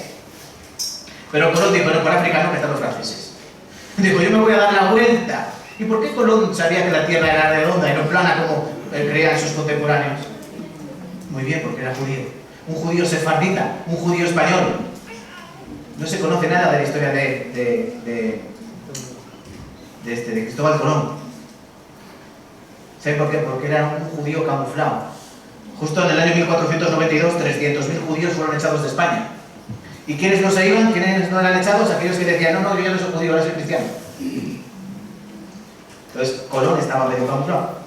Y también los egipcios tenían su propia concepción de cómo era la Tierra. Una gran mujer llena de estrellas, ahí, ¿se ve? Bueno, pues la Biblia dice, hace 3.000 años, 2.700 años, Isaías, Él está sentado sobre el círculo de la tierra, cuyos moradores son como langostas. Él extiende los cielos como una cortina, los despliega como una tienda para morar. Y les voy a leer la Biblia del oso. Esta Biblia es del año 1569. Se llama del oso porque en la portada tenía un oso, en un madroño. Por eso las palabras están un poco raras ahí, ¿no? Es en castellano antiguo. Él está alentado o asentado sobre el globo de la tierra, cuyos moradores son como langostas. Él extiende los cielos como una cortina, tenderlos como una tienda para morar. ¿La tierra es redonda o plana? Pues ya lo decía Isaías. ¿De qué color? Miren, Isaías 45, 18. Porque así dijo Jehová, que creó los cielos, el Dios, el que formó la tierra, el que la hizo, la compuso, no la creó en vano, para que fuese habitada, la creó. Yo soy Jehová y no hay otro. ¿Por qué Dios creó la tierra? Para que fuese habitada. Ustedes saben, estos que ven las estrellas, los astrónomos, que buscan vida, ¿no? En el planeta JH 1533, ¿no? Han visto en la galaxia de no sé dónde que hay posibilidad de vida, porque parece que hay agua. Miren, pueden buscar en todo el universo, no encuentran vida. No encuentran vida. ¿Saben por qué? ¿Saben por qué? Porque hay vida en la Tierra, solo hay vida en la Tierra. ¿Y por qué Dios creó un universo tan enorme? ¿Ustedes saben cómo es de grande el universo? Miren, para que se hagan una idea, solo por un momento, vamos a pensar, nuestro sistema solar es gigantesco. Y tenemos una estrella que es el Sol, ¿vale? Bueno, pues nuestro sistema solar es un grano de arena en nuestra galaxia que se llama la Vía Láctea, la cual tiene miles de millones de estrellas como nuestro Sol. Pero es que la Vía Láctea solo es una galaxia entre millones de millones de galaxias. ¿Entienden? ¿Y por qué tan grande? Bueno, es que tenemos un Dios grande. Si el universo fuese finito, llegasen los astronautas con sus naves espaciales y llegaran, llegasen al final del universo, aquí se acaba, tendríamos un Dios finito. Pero como tenemos un Dios infinito, es un universo infinito que jamás llegaremos a conocer. Sobre todo, la naturaleza tiene matemática. Hay una serie que se llama La sucesión de Fibonacci. Enseña que todas las criaturas tienen la misma geometría. Geometría, cuando digo geometría estoy hablando de matemáticas. Y donde hay matemáticas hay inteligencia. ¿Aquí hay matemática? Sí, ¿no? Igual de alto que de alto, sí, ¿no? Se ve que hay matemática. No está deformado, no está... La oreja, los huracanes, las galaxias, el caracol, el girasol, la paloma, todo tiene esta forma. La serie de Fibonacci. Es naturaleza. Y ya por falta de tiempo no tenemos para ver todo esto, pero la Biblia está llena de evidencias médicas, geográficas, antropológicas, médicas, un montón. Y ahí tienen, si me quieren hacer una foto, principios científicos en el año en que se descubrieron y su localización en la Biblia hace miles de años.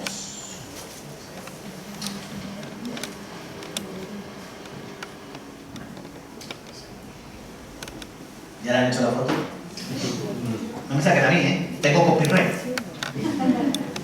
Sí, no, pues, si quieren luego también les puedo sacar una copia si a alguien le interesa. Aún así hay gente que dice sí. Dios no existe. Yo no creo en Dios.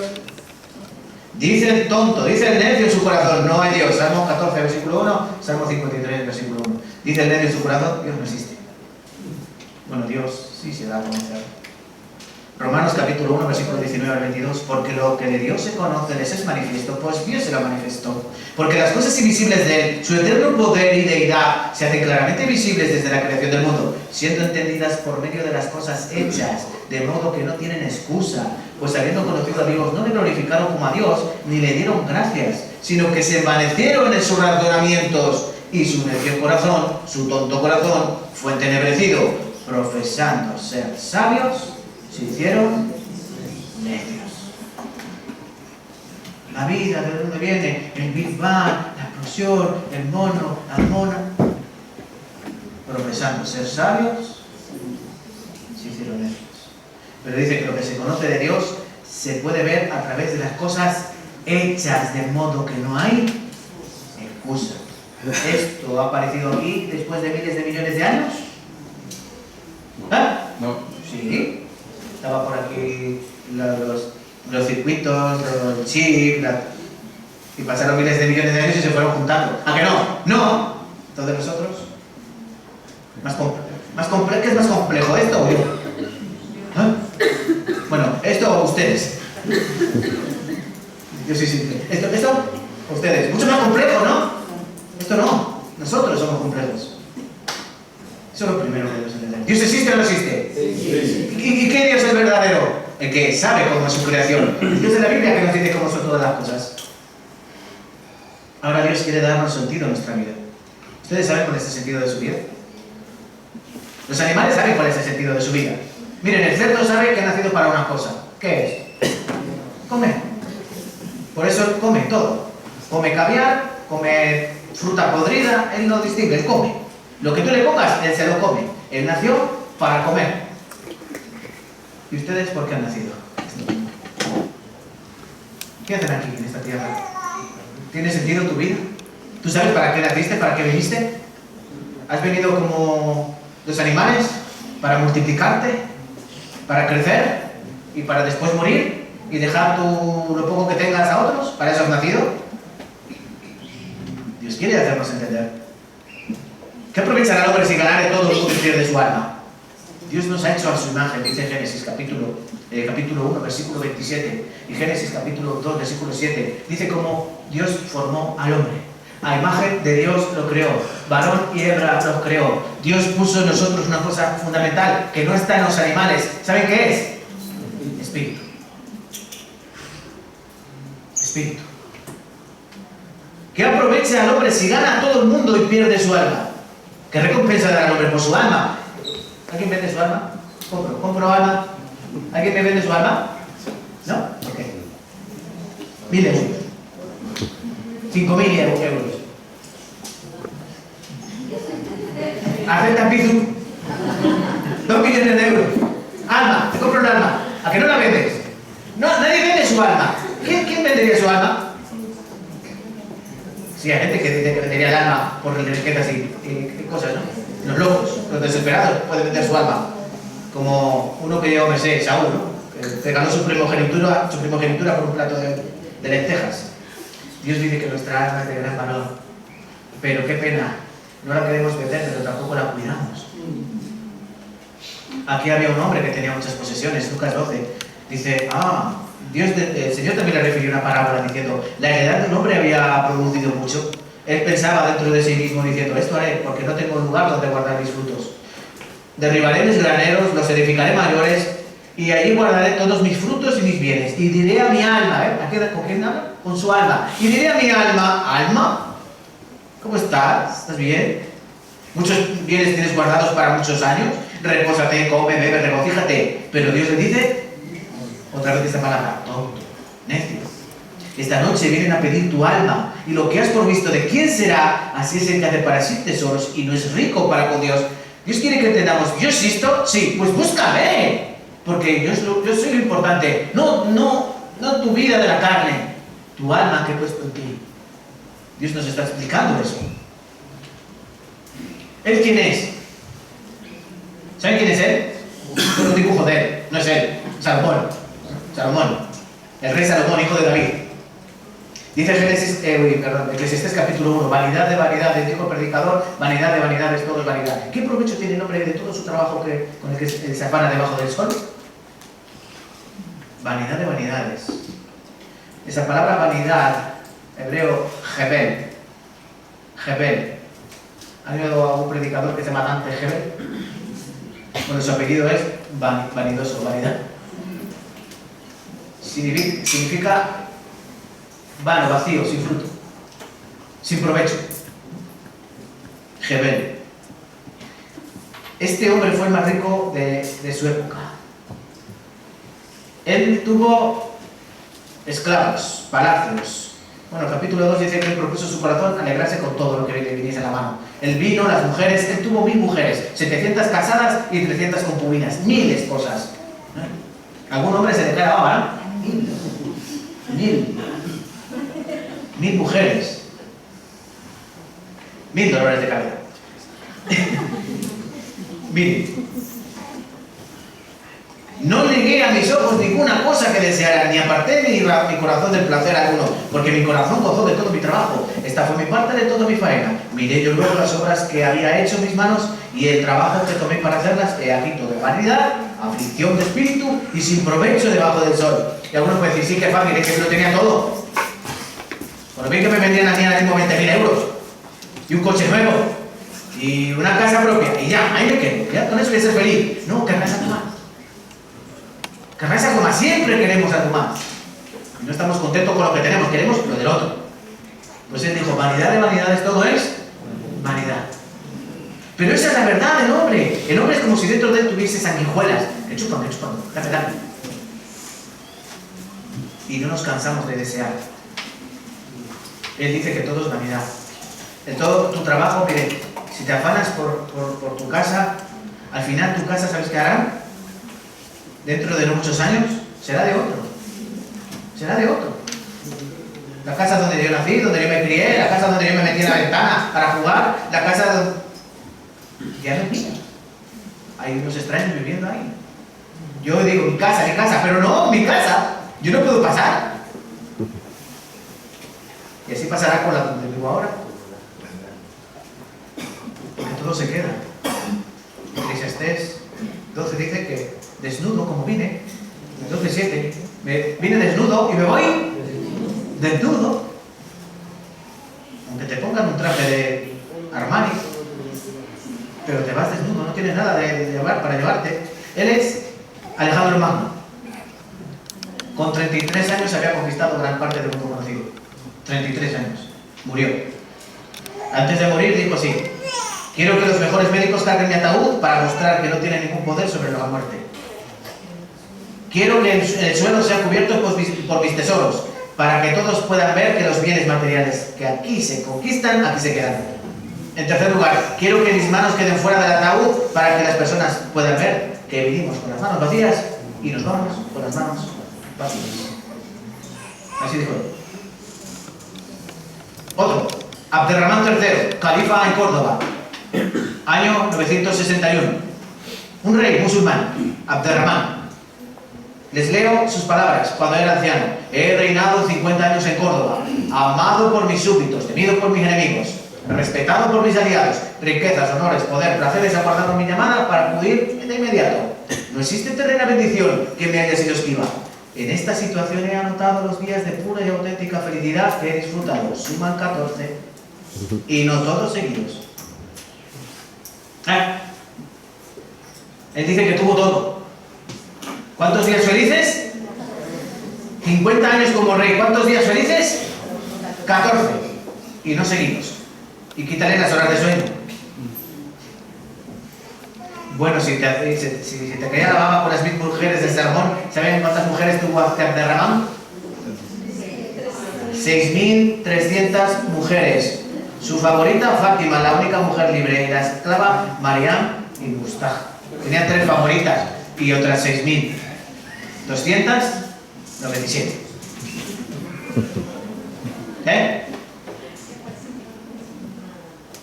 14 días felices, no seguidos. Este es de nuestra época. Steve Jobs, creador de Apple. ¿Tienen iPhone? Gracias a él. Él murió, ¿no? ¿Cáncer? En el hospital escribió esta carta: he llegado a la cima del éxito en los negocios. A los ojos de los demás mi vida ha sido el símbolo del éxito. Sin embargo, aparte del trabajo, no tengo poca alegría. Finalmente mi riqueza no es más que un hecho al que estoy acostumbrado. Qué rabia, ¿no? Yo me acostumbro a ser pobre. En este momento, acostado en la cama del hospital y recordando toda mi vida, me doy cuenta de que todos los elogios y las riquezas a las que estaba tan orgulloso se han convertido en algo insignificante ante la muerte inminente. ¿Cuál es la cama más cara del mundo? La cama del hospital. Usted, si tiene dinero, puede contratar a alguien para conducir su coche, pero no puede contratar a alguien para que lleve su enfermedad en lugar de cargarla a usted mismo. Las cosas materiales perdidas se pueden encontrar, pero hay una cosa que una vez que no se puede encontrar, cuando se pierde, la vida. Hay una cosa que no se puede encontrar cuando se pierde. ¿Qué? La vida. Y León Tolstoy dibujó la vida así, de esta manera. Es un dibujo, pero representa muy bien. Un hombre va caminando, ve un tigre, huye corriendo, se tira por un precipicio, en el precipicio se agarra a una rama. Mira abajo, hay una serpiente, una víbora que está a punto de morderle. Si él baja, le muerde la víbora. Si él sube, se lo come el tigre. Bueno, está ahí agarrado de la rama, pero miren qué suerte tiene. Hay un panal de miel, un panal de abejas. Y le va cayendo gotitas de miel y se va alimentando. De pronto salen dos ratas, una blanca y una negra, que empiezan a roer el palo. Es cuestión de tiempo que la rama se parta y caiga y muera, ¿no? Esto tiene una representación, es la vida. León Tolstoy dijo que esto es la vida. Que nosotros nos aferramos como este hombre, que nos alegramos con las cosas dulces que a veces nos traen la brilla, sin saber o sin tener en cuenta que la rata blanca y la rata negra representan el día y la noche, van pasando. Pero que tarde o temprano, inexorablemente, todos pasaremos por la puerta de la muerte. Este es un dibujo que pueden encontrar en la Catedral de Segovia. Yo lo vi por casualidad en un viaje que tuvimos y paseando por ahí, viendo la catedral, nos dimos cuenta, digo, lo voy a utilizar. Tiene una escritura arriba. Mira que te mira Dios, mira que te está mirando, mira que te has de morir, mira que no sabes cuándo. Mira que te mira Dios, mira que te está mirando, mira que te has de morir y no sabes cuándo. Está representada por una campana o en un árbol, ¿no? A punto de ser talado. Cristo está con un martillo a tocar la campana. En el momento que el Señor toca la campana, la muerte mete su guadaña, el último golpe al árbol, y los que están arriba del árbol, la muerte, ¿no? Se representa. ¿Cuánto tiempo piensas que te queda? ¿Cuántos años le quedan de vida? ¿Nos queda mucho de vida? Hace unas semanas unas cuantas personas viajaban a una oposición en Madrid, fueron de viaje, una familia fue a ver el Rey León, cuando volvían a su casa, tranquilamente en un tren, no volvieron. Anoche 5 chavales jóvenes, adolescentes, se fueron a uno que tenía montado ahí una especie de chamizo, una especie de casa ahí chula en el trastero. Adolescentes, bueno, qué malo. Sí. Y otra vez muere gente. Pero no viejos, ancianos. Gente joven. Hoy, un señor, supuestamente le ha cortado el cuello a su mujer, a su ex mujer y a su hija de 12 años. Pero si no es eso, es un accidente de tráfico, es una enfermedad, puede ser cualquier cosa. Un atropello, un loco, locos hay muchos. La muerte en cualquier momento llama, la muerte no pide cita. La cuestión con la que nos vamos a despedir, porque ya me he pasado el tiempo, es, si viendo que Dios existe y entendiendo que nosotros tenemos un espíritu, porque Dios nos ha dado un espíritu a su imagen, nos estamos preparando para encontrarnos con el Señor. Porque aquí Santiago 4:13 dice, ¿qué es vuestra vida? Vuestra vida es como una niebla. Hay un dicho en España que dice que mañana de niebla, tarde de paseo. Significa que la niebla dura medio día. Que nuestra vida es como eso. Miren, yo antes de ayer era igual que un galgo, un lince, blanco, ágil, no tenía ni una arruga, era precioso.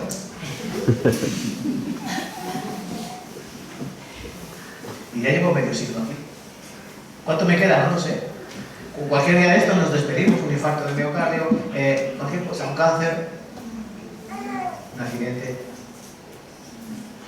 ¿Qué es vuestra vida? Si nosotros nos vamos. Miren, pero la vida no termina, no es el fin. Este es un cuadro del Greco, este de aquí, ¿vale? Este de aquí es un cuadro del Greco, del año 1465. 1465, ya está representando la muerte o una experiencia cercana a la muerte, porque ahí vemos a un difunto que es llevado por los ángeles atravesando un túnel blanco y al fondo del túnel blanco parece que hay alguien o algo, ¿no? Eso se llama experiencia cercana a la muerte. Miles de personas han tenido esta experiencia, han estado a punto de morir porque han tenido ese paro cardíaco, han tenido pues, un accidente o cualquier cosa, han quedado con un encefalograma plano, muerte clínica, pero ellos han visto cosas. Yo tengo un libro, es este libro, de Raymond Moody, Vida después de la vida. Lo iba a traer para que lo viesen, pero se me olvidó en casa. ¿Saben qué relata ese libro? Es un relato de 150 personas que tuvieron experiencias cercanas a la muerte. ¿Y qué es lo que vieron? Y todo esto que les voy a relatar son las cosas que todos concuerdan. Sensación de paz y de alegría. Todos dicen, o la mayoría dicen que sintieron paz y alegría. Experiencia extracorpórea. Todos ellos se veían desde fuera de su cuerpo. No desde dentro, desde fuera. Flotando. Viaje a través de un túnel. Esto todos dicen, un túnel. Y una luz al final. No la oscuridad al final, no, la luz. Es que dicen, no es que parece que te vas al oscuro y ya te acabas. No, no. Es que vas hacia la luz, no hacia la oscuridad. Una luz brillante, muy importante. Revisión de la vida. Dicen que ven su vida como una película. Alguien les presenta su vida como una película. Encuentro con seres. Un límite de una frontera diciendo si pasas de aquí ya no puedes volver. Algunos dicen que se les dice tienes que volver, pero ¿saben qué dicen? No, yo no quiero volver. Aquí estoy bien, tengo sensación de paz, amor. Siento puro amor, no quiero volver. Tienes que volver. Dilatación del tiempo, dice que parece que pasa mucho tiempo allí, pero resulta que han pasado pocos segundos. Y regreso al cuerpo. Entonces, esto significa que hay vida después de la muerte. No son 150, son miles, millones de casos que han pasado a lo largo de toda la historia del hombre. Estas experiencias cercanas a la muerte nos dicen que hay algo más ahí. ¿Saben qué nos dice la Biblia? No hay una reencarnación, porque hay una enseñanza que hoy en día también está haciendo mucho daño por el resto del budismo, del yoga y de todas estas cosas, que la gente piensa que se van a reencarnar en otra cosa. No, no hay reencarnación, no hay reencarnación, no te pienses que te va a meter en otra vida, van a ser un chihuahua. Hebreos 9:27, de la manera que está establecido para los hombres que mueran una sola vez. Qué curioso que el autor de Hebreos dice esto. Está establecido para los hombres que mueran una vez. No es que tú mueres y luego te reencarnas y tienes otra vida y esa experiencia que has traído de esa vida la vas a utilizar en la otra y vas adquiriendo sabiduría vida tras vida hasta que llegas a la sabiduría plena. Porque eso es lo que enseñan a incluir, bueno, que vas viviendo vidas y vas aprendiendo de esas vidas y luego hasta que vives la vida perfecta. No. Esa es la película del Día de la Marmota.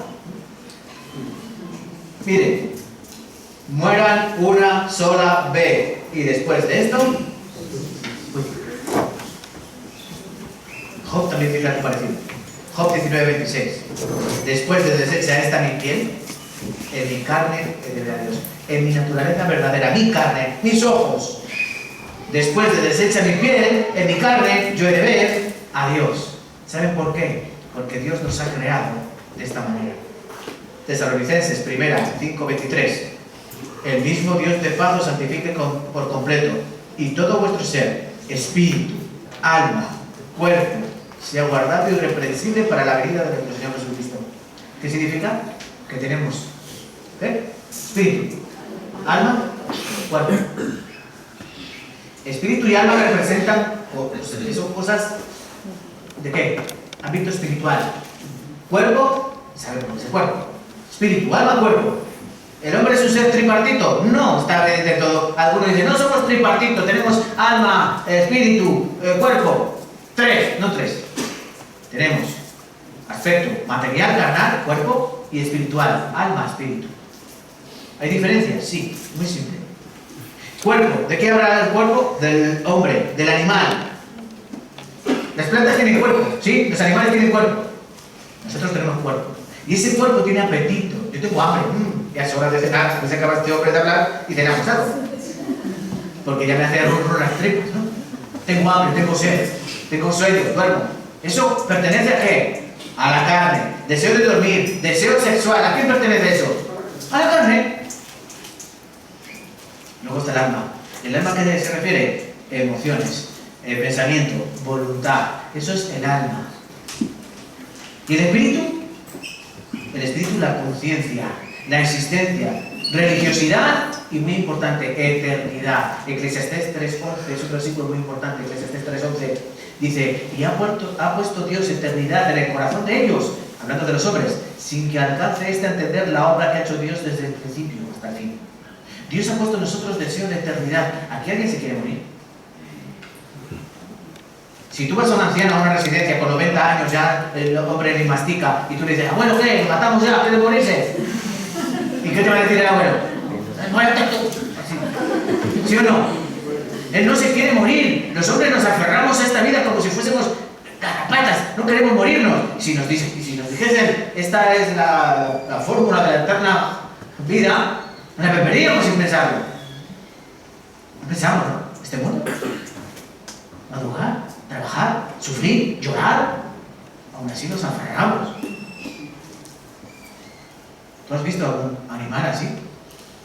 El hombre tiene religiosidad, eso pertenece al espíritu. ¿Tú has visto a un perro orar? No. ¿A un perro ir a la iglesia? No. Miren, hasta los ateos, cuando les va mal, ¿qué hacen? Ay Dios. Así, ¿no? Siempre reclamando. La expresión americana, ¿no? Oh my God. Siempre Dios, clamamos a Dios. ¿Por qué? Tú pon un humano. En un lugar solitario y vuelves unos años después y ¿qué te vas a encontrar? A él con un ídolo, a él con algo que represente un Dios, algo, porque lo tenemos dentro, el espíritu, porque Dios nos ha hecho así. El espíritu es la imagen de Dios al cielo y el cuerpo, ¿dónde? A la tierra, ¿no? Terminamos el libro. Eclesiastés 12:7. El polvo vuelve a la tierra como era y el espíritu vuelve a Dios que lo dio. Hemos aprendido hoy, quiero que les sirva para mañana. Dios nos está llamando a venir a Él.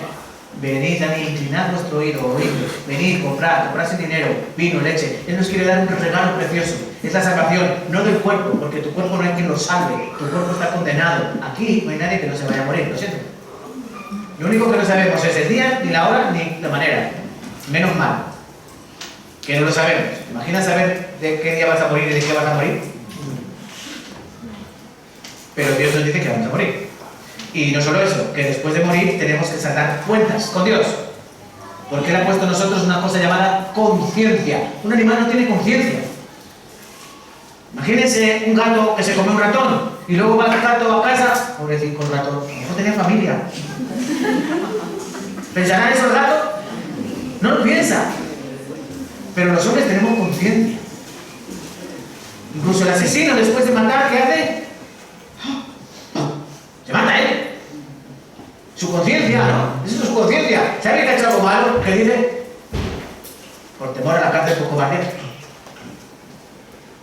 Dios ha puesto en nosotros esa conciencia para que entendamos que hay que buscarle, como quiere ser buscado. Y Él tiene algo precioso para regalarnos, para darnos, que es la vida eterna. Entonces, hoy vamos a terminar. Si tienen alguna pregunta, alguna duda, alguna cosa, yo creo que no, pero estamos para solucionarla, ¿vale? Entonces, también les quiero pedir una cosa antes de terminar. Es que no lo dejen aquí. Que hay que escucharlo entero. El seminario es para escucharlo entero. Las películas son para verlas. Ustedes cuando van al cine, ¿se salen a la mitad de película? Aunque sea malo, ustedes se quedan hasta el final porque está pagada, ¿no? Y se la terminan de ver. Pues esto es muchísimo mejor que una película. Esto es lo mejor que les pueden contar. Lo que sí les pido es que tengan paciencia y que durante 5 días tendríamos acabado con 4 días más. Escuchen lo que Dios tiene que decir. No yo, Dios. Porque todo lo que hablaremos es palabra de Dios. Pero hay que dejar que Dios nos diga todo hasta el final. Luego, decidan. Nosotros no queremos que vengan a esta iglesia. Hombre, sí queremos que vengan. Pero no es nuestro fin. No me malinterpreten. No es el fin que vengan aquí. No, nuestro fin es que vayan allí. Pero primero escuchen a Dios y luego pueden elegir. Luego pueden elegir. ¿Vale? Dios nos ha dado la capacidad de elegir. Tenemos libre albedrío.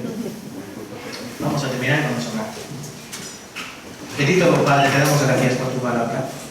Guarda nuestros corazones y permítenos que podamos atesorarla, y sobre todo cuando abrimos las páginas y nos encontramos todas las cosas que tú nos muestras, Padre. No podemos hacer otra cosa que darte a ti toda la gloria, toda la alabanza y todo el honor.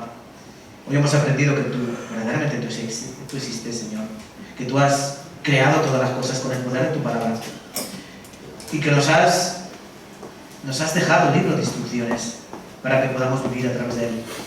Y es en ese mismo libro de instrucciones donde no solamente nos hablas de ti, sino que nos hablas de todas las cosas que tú has creado, para que comprendamos que tu mano poderosa está detrás de cada una de ellas. Nosotros hemos sido creados a tu imagen, Señor.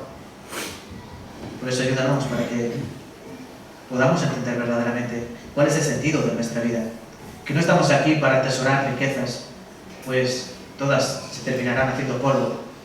Y no estamos aquí para disfrutar de la vida, pues todo es vano en este trabajo, en este tiempo debajo del sol. Pero ayúdanos, Padre, para encontrar verdaderamente que el sentido de nuestra vida es que pasemos la eternidad contigo en el reino de los cielos. Pero para eso hay que nacer de nuevo, para eso hay que conocerte verdaderamente. Ayúdanos para que durante estos días podamos comprender bien esto. Te damos gracias, Padre, por tu palabra y por tu amor, y oramos en el nombre de Cristo Jesús. Amén. Amén. Vale, muchas gracias.